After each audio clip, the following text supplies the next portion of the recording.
All right, and with that, I'd like to introduce Mike Tikkanen from Invisible Kids from CARA, Kids at Risk Action. Good evening, friends. What we do to our children, they will do to society. Pliny the Elder said that 2,000 years ago, and it's come true. My first visit to a 4-year-old was at a suicide ward of a local hospital. Most people find it impossible to believe that a 4-year-old would not want to be here. Unless you're in child protection and you see what happens to these children to get them into child protection, it becomes evident, self-evident. I've been on multiple suicide runs. I've removed, as a court-appointed special advocate volunteer in the system, I've helped to remove about 50 children from really, really toxic homes. I've had just an awful lot of kids with self-harm. And I think any social worker will tell you that, people in the system will tell you that. We'll get to the impact of at-risk and traumatized children on our community in a minute. I'm going to start with the impact of abuse on children and how it lasts forever. It's left untreated. The medical community has done a lot of work on adverse childhood experiences. They've come up with measurable systems to tell you how much trauma you've had in your life and how that's going to impact you if you don't get help, skill building, healing, that sort of thing. So people with high ACEs scores have chronic illness, dangerous lifestyles, and they die young. That's a fact. The kids I've worked with, 50 kids roughly, I don't have happy stories. I just have stories. A lot of them are really sad and tortured stories. I think that the public itself doesn't like the conversation, so we've avoided it for the 30 years I've been in the system. It hurts me to say that people don't really want to pay attention to what's happening around them. But people right now today are faced with COVID and bad politics and war, and I do understand that there's so much white noise that, boy, any chance to avoid another terrible subject it seems that we have to take. But remember, this part of that is that if there's not a perceived problem, there is no need for a solution. That's who we are as a people, as a nation. The rest of the industrialized world has pretty much figured out how to work this. Child abuse actually changes the brain. It's biological. After so many weeks or months or years of abuse, the hippocampus quits working. The executive function of the brain gives up. Decisions start being made by the amygdala, however you say that. That's the peanut-sized part of the brain that puts you back on the curb if a car runs a light. It should not be making your life's decisions for you. But that's what happens. So the kids I work with have had behavior problems that were dangerous to them, dangerous to others, and the self-harm I talk about. It takes about 200 to 300 times attempts for a child to kill herself or himself. That's the average. Kendria Johnson was 6 years old, a foster child, lived near my aunt in Brooklyn Park when she killed herself, successfully hung herself. Just to show you how bad the county was at the time of answering that, the chief of police, or the deputy chief in the city, and the coroner both said that 6-year-olds were incapable of hanging themselves, and that could not have happened. It did happen. I am so used to kids trying to hurt themselves because of the pain, the mental anguish. They don't like themselves, they hate themselves. And then we as a population have built this punishment system that will expel them from daycare, expel them from elementary school, expel them from junior and senior high school, and incarcerate them at 12 or 14 years of age across the nation and are charged with adult, in criminal justice in many cases. That is a core problem we have as a people, and that should outrage each and every one of us, because you can't fix anything then. So the kids that I work with are going to go on and have more and more trouble and spend more and more time in institutions, hurting themselves, hurting other people. It's a great sadness, and no advanced culture should accept that. Part of the problem is the media is busy doing so many other things. Part of the problem is that people are overwhelmed today. I have empathy for the larger community, But I really have empathy for the kids that are born into this larger community that don't have parents that can help themselves. And I don't blame anybody. Legislatively, our systems are dysfunctional. And so talking to a state rep actually does work. You have to tell them that you want early childhood programs. You have to tell them that you want less of a punishment model and no more police with loaded guns in schools. It's another trigger for the kids I work with. The impact of the kids in my caseload on the schools was terrific. One of my young boys weighed 75 pounds, beat up his teacher so bad she quit and sued the state. Now, I liked the kid. He was with me for 14 years. And I understood what happened. She touched a button. She didn't know he had the button. She stood between him and the door. What are you going to do? Teachers did not sign up for this. The last time I cried spontaneously was when a boy got out of my car telling me he was going to suicide by cop that day. I'd been with him on suicide runs before. I actually drove to Bemidji on one of them. There is no doubt that our institutions have been impacted profoundly. There are 3.5 million calls a year to Child Protective Services pre-COVID. Now there's less of them because during the COVID, nobody reported anything. I shouldn't say quite like that, but reporting was down. The kids were locked into toxic homes with the abusers when the classroom training took place. What are you going to say? You're not going to, anyway. That wave of children is going to come through our society pretty soon. It's going to have an impact.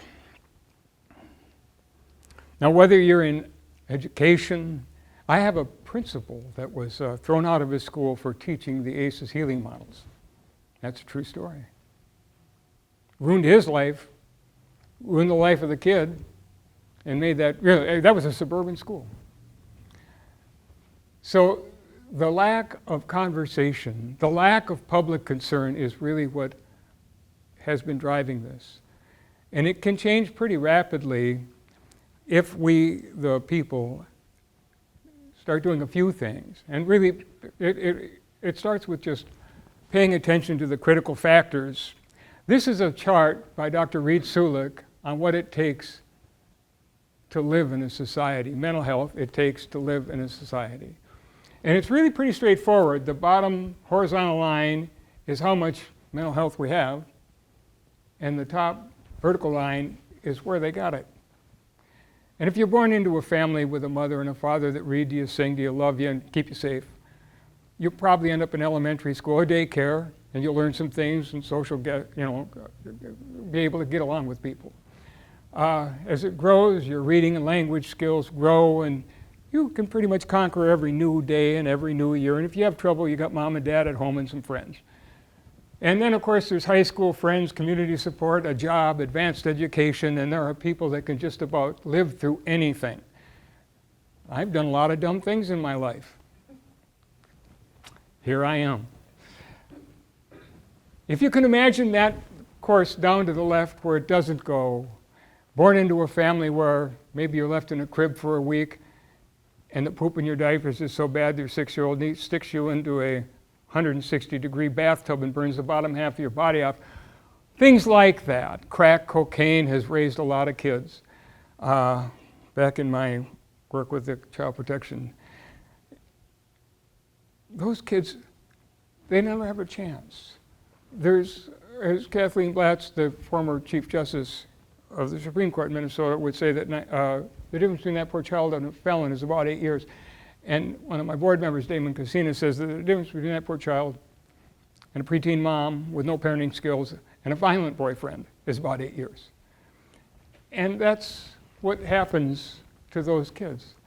And unless we're there to do something for them, the early childhood programs, there was a study done in 2003 by the Federal Reserve Bank in Minneapolis. Art Rolnick and Rob Grunwald ran it, and they showed that the greatest return on investment any government can make is in the children, because they become, as Pliny the Elder said, what we do to our children, they'll do to society. And really right now, we're at that place where I'm going to make a prediction that we're either going to get better or we're going to get worse. And the getting better is pretty straightforward. That has to do with the restorative models. That has to do with the ACEs healing models, trauma-informed, understanding really a new definition of mental health.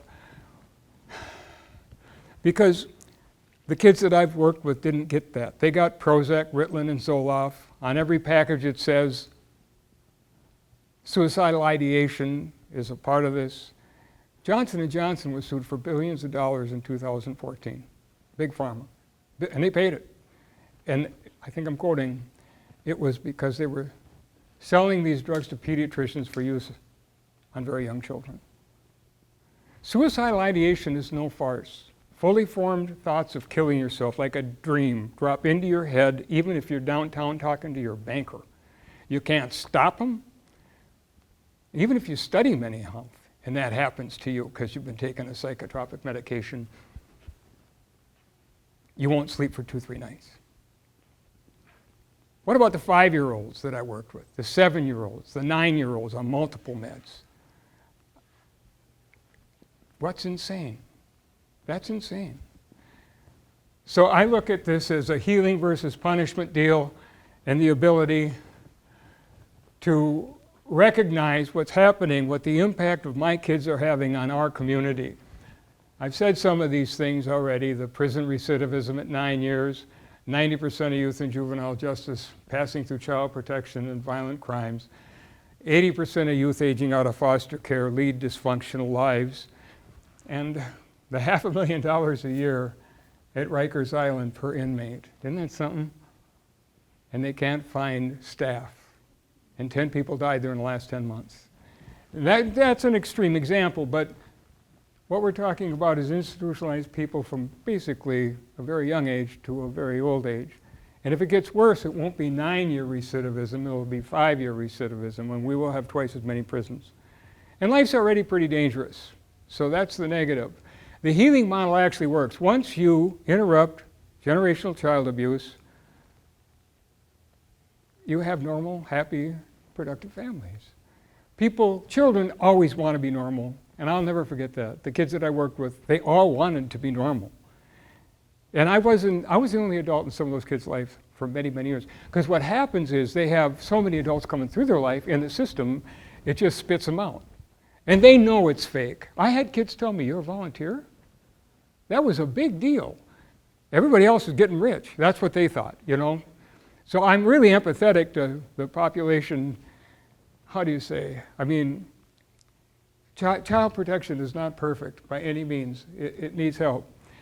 And actually, as a last thing, I'm going to say that they're trying to take apart the Casa Guardian Litem program for volunteers and the community in Hennepin County as we speak today. I'm on the board over there. And it's like brain dead to me that they're trying to end that program.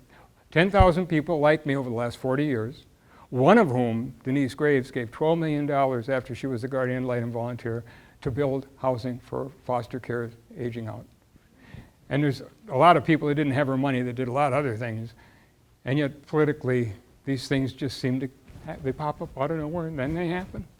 And we're trying to stop that. I don't know if we'll be successful or not. I think that Nadine Burke-Harris, there are 2 books that I recommend. One is Nadine Burke-Harris, who is the Surgeon General of California. She has a TED Talk that's really good. But her book is even better, and it's called The Deepest Well. And it's about being a pediatrician in Los Angeles. Yeah, no, she's brilliant. And she can solve our problems. And we should have a Surgeon General of Minnesota. It's a public school crisis, it's a public health crisis.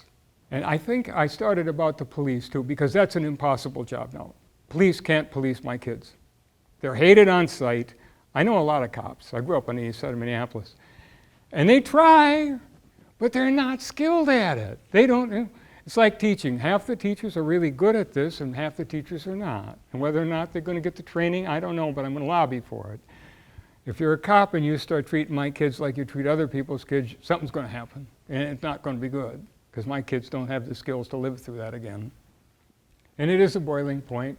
37% of American youth are being reported to Child Protective Services by their 18th birthday in this country at this time. Now you can argue with the study, it's out of Washington University, St. Louis. It's on our website. But it's close. Generational child abuse has really crept up. It's exponential growth. The families are larger. When I say there are 3.5 million calls every year, that's 7 million children. 1.9 children per family is what the America population statistic is. But that's not what it is in Child Protective Services, because those families are larger. And I feel sorry for single moms that came up through the system and had a rough life, and they want a baby and they want love in their life, and the system's hard. There's not enough resources. We're not taking enough care of kids and the young families. As a comparison, the rest of the industrialized world after the Second World War realized that if they didn't rebuild their populations, they could, they were devastated. All the buildings were gone. It was a nightmare. So they rebuilt their populations. They took care of young families. They built health and mental health facilities and excellent, the best they could, education, that sort of thing. We really built militarized police departments and jails and put a lot of certain kinds of people in jail. And that has come along to hurt us as a nation. And where we used to lead in the quality of life indices of public schools, public health, public safety, we don't anymore. It's a dangerous place to live. Carjackings in this city alone. They dragged a guy out of his car and shot him because he was trying to get his 2-year-old out of the car. Beat up a little old lady. And if you look at other cities, carjackings is really epidemic. And violent. And they're kids. They're kids. Yeah, I mentioned the Federal Reserve study. There's no doubt that it makes economic sense. If people had any idea what it was costing them, most county budgets go to this. Most people have no idea. The cost of prisons and jails in this country, the cost of crime. I've done a little bit of a study, comparison between two university studies. Iowa University pegged it at $500 million. No, I got to remember the number. It's $500 billion to $1 trillion a year in crime in America today. Most crime is committed by my kids, and that number does not include if it's your family. One assault, one burglary, one awful thing, it ruins lives. I had a young man that I grew up with in high school murdered, and both his parents died. He was an only boy. Both his parents died within 5-6 years. I mean, those things are common here, and I don't know. The happy side of me tells you that if the rest of us decide, that we are going to lobby for politicians that only support the kids in our community, and we got to talk to them. We got to let them know that's what we want to happen. This could be over as soon as they do start talking more about social workers and educators answering half the calls. Because really it's domestic issues, and when it involves kids, there's got to be some new approaches to dealing with them in the schools. In New Jersey, they got rid of the mental health workers 10 years ago in the high schools. They sent those kids to prison and jail. They did. And now that's a longer story, but states have done some very counterproductive things, and we can't let them do that. We have to be a voice for these kids. Thank you, Mike Tikkanen, Kids at Risk Action.